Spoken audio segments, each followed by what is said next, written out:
Welcome to the ASHEPA HSC Roundtable, the platform where Africa's safety and sustainability leaders share real stories, real lessons, and practical solutions for a safer and a more sustainable continent. Today, we shift our focus to a topic that is no longer optional for organizations: environmental responsibility and sustainability.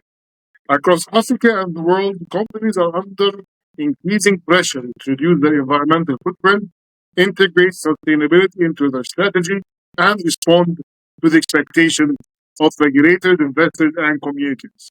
But how do we move environmental performance from a compliance checklist to a core part of corporate decision making? I'm your host, Hussein Mohamed Fikry, and today's episode will help us answer that. Okay, joining us today is Mohamed Amine, a senior QHSSE leader with more than 20 years of international experience across high-risk industries, including energy, industrial operations, and port environment. He has led environmental programs, sustainability initiatives, ISO certifications, safety and environmental culture survey, emergency preparedness audits, and risk management across major projects. Not only this, he is also our country representative for Morocco in ASHEPA and a contributor to the global HSE throughout leadership, including an interview which is very interesting. I advise people to also go through it in IOSH magazine, discussing how organizations can elevate environmental impact on the corporate agenda, and an article published on the same magazine on the importance of good social dialogue in occupational health and safety. Mohamed Amine, welcome to the ASHEPA HSE Roundtable. Thank you, Hussein, for this introduction and your invitation.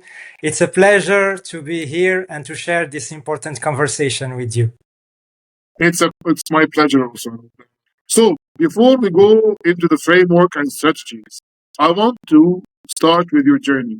What moment or experience made you realize that environmental impact and sustainability must be treated as core business priority, not just side topics like this?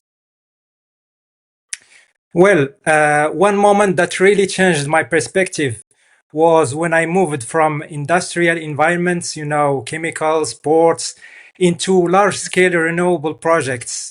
Because there I realized that environmental performance is not about compliance. It actually determines whether your project moves forward or not. I give you an example. On large-scale solar projects, environmental and social impact assessments are not just technical reports that we produce and we implement. They are also essential to secure financing from institutions like the World Bank or the African Development Bank. And that's when it really clicked for me that sustainability is not a support function, it's really a business enabler. Okay, you have worked across multiple sectors, Mohammed. Was there a particular incident, project, or a challenge that shifted your perspective on environmental responsibility? I remember very clear one experience early in my career. In 2005, I was supporting an industrial gas sites in France under ICP regulation. ICP regulation is a classification of industrial facilities subject to environmental permitting and regulatory control. And one site had received an enforcement notice from the authorities due to some environmental non-compliances. So I was brought in to assess the gaps and support the action plan implementation. What was really striking is that on paper, everything looked compliant.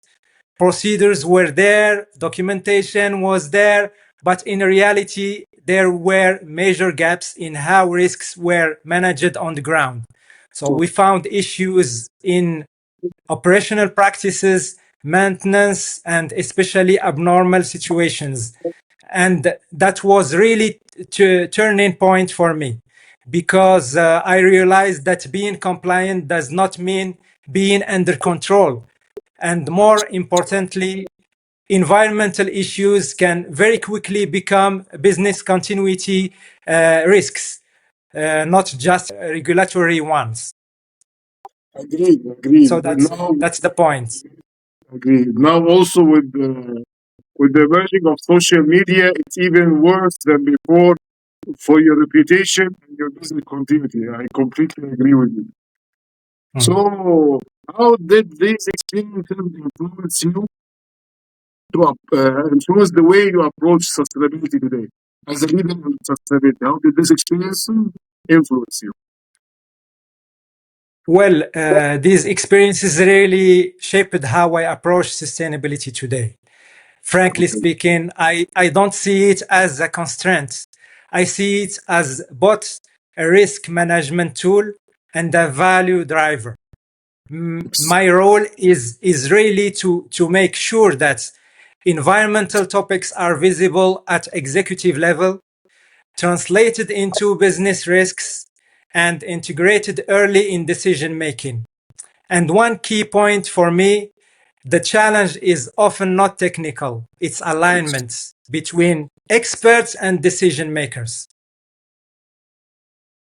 Okay, thank you, Muhammad. Now we go to our second segment where we will know more technical parts from your experience. So, in your recent interview, you highlighted the need to move environmental impact up to the corporate agenda. From your experience, why do organizations still struggle to prioritize environmental performance? Well, in my experience, it comes down to about three main things. First, Okay.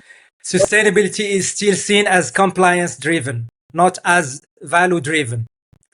Second, Okay. there's a gap in translating environmental issues into business language, such as financial risk, reputation, or operational continuity. And third, environmental issues are often long term, while business decisions tend to be driven by short term performance. So the real challenge is not awareness, it is integration into decision making processes. So that's it. Definitely. Okay, Mohammed, great. So today, environmental performance is tied to ESG, investors' expectations, and community trust. How has this changed the role of environmental and sustainability leaders? ESG has really changed our role. We are no longer just technical experts. Today, we are advisors, risk managers, and part of strategic decisions because expectations have changed. Investors, regulators, stakeholders, they all expect transparency, measurable performance, accountability, and today more than 90% of major investors integrate ESG criteria. So clearly, sustainability now directly impacts access to financing. True, this is true. ESG has now transformed all the world, especially the carbon footprint and carbon emissions. We can see it in our day to day life. In the African context, what environmental risks or gaps do you see frequently across industries in Africa? I'm happy to talk about our beloved continent, Africa. So in Africa, I see a mix of challenges and opportunities, both. On one side, we have gaps in environmental governance and enforcement. That is very clear. Water stress also, waste management issues, and sometimes late integration in projects. But on the other side, we have a huge opportunity. With its renewable energy potential, our continent has the ability to develop directly sustainable models without legacy constraints.